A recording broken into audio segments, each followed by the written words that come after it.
Hi, my name's Tanya King and welcome to Little Country Houses Secret Sites. We're doing a video to welcome you all to the cabins because of the COVID situation. We have put in enhanced cleaning services and the cabins will be set for you for your arrival.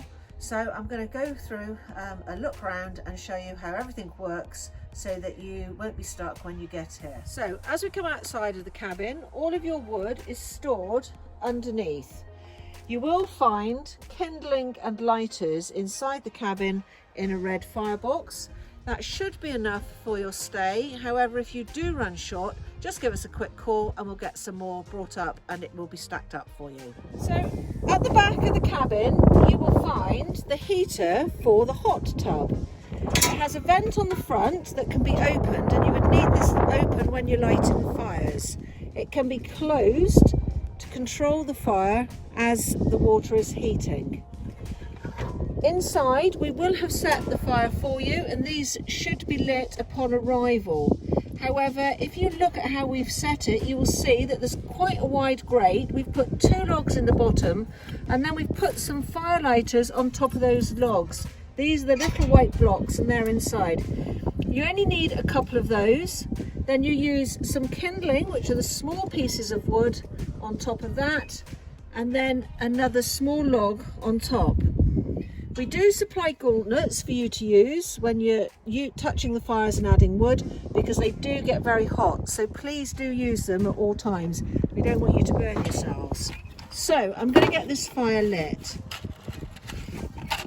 Matches and lighters are also provided inside. So we light the fire lighters and we need to make sure that this fire is kept towards the rear of this chamber. The reason for that being is that the water comes up at the back of the heater and goes through pipes into the actual hot tub, which is sitting inside your cabin. So you can see that this fire is going quite well, but we need to have a big fire going to heat our water. So carry on adding logs and keep this fire going well. And as I said, when the water inside is nearly hot enough, let that fire drop down. You come and have a look inside your hot tub. They are very deep and you can see that we have 2 holes at the back of the hot tub. The water flows out of the hole at the bottom, is heated by the fire outside and comes back in through the top. Occasionally you can get an air block, so I will show you how to deal with that if it happens. Now at the back, I did say you occasionally can get an air block. So if you look at this top tube, this is the one that can get an airlock.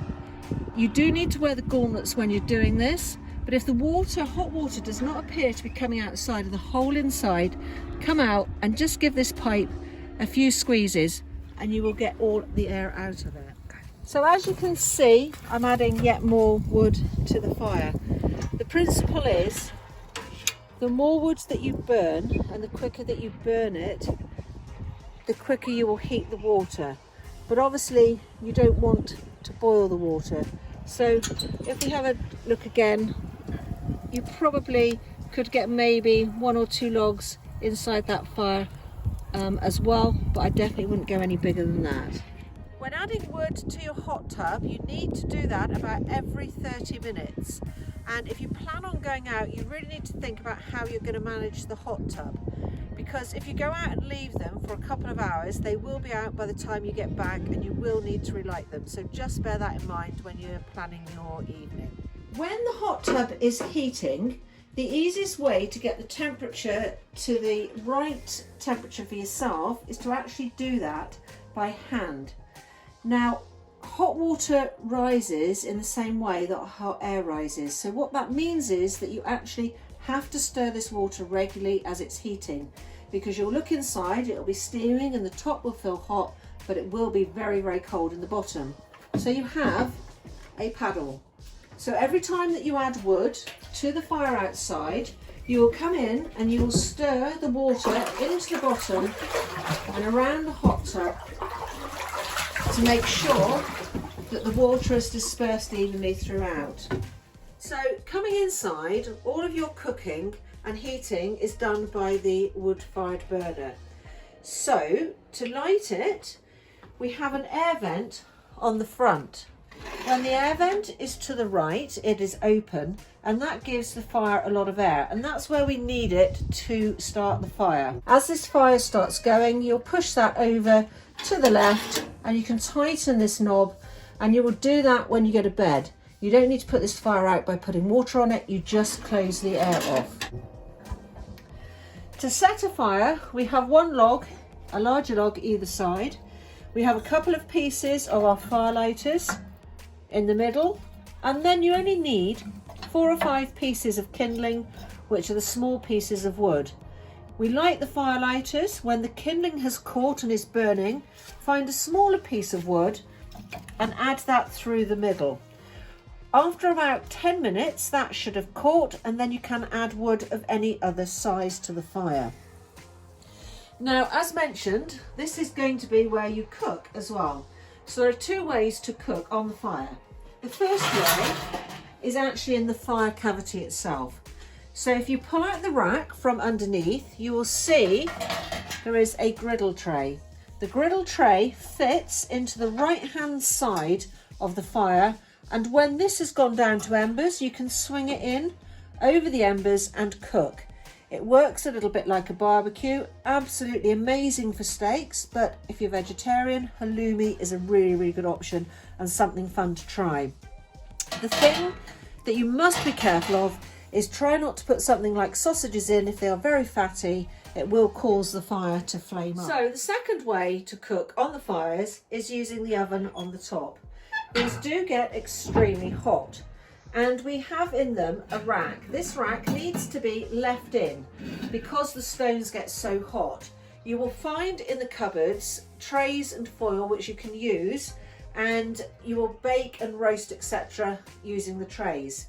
The only time you may consider taking that rack out of this oven is if you wanted to cook a pizza. You can cook pizzas straight on the stones, no more than 5 to 8 minutes, and they will be cooked and will be really tasty. So outside of the cabin you will also find your shower. These are great fun, and as you can see, it's a bucket shower. If we look down, we've got 2 taps, a hot and a cold tap. Because of the way that they work, you only need to use your hot tap. It is quite tight, so make sure you open it fully and the water will come through hot. You fill your bucket for about a minute and let the water trickle through. And then make sure you just turn the tap tightly to turn it off. Coming inside, you have a micro kitchen, gas hob, your boiler's here that heats the shower. In the cupboards you will find all of your cutlery, plates, etc. And you do have a micro fridge with a little mini ice box.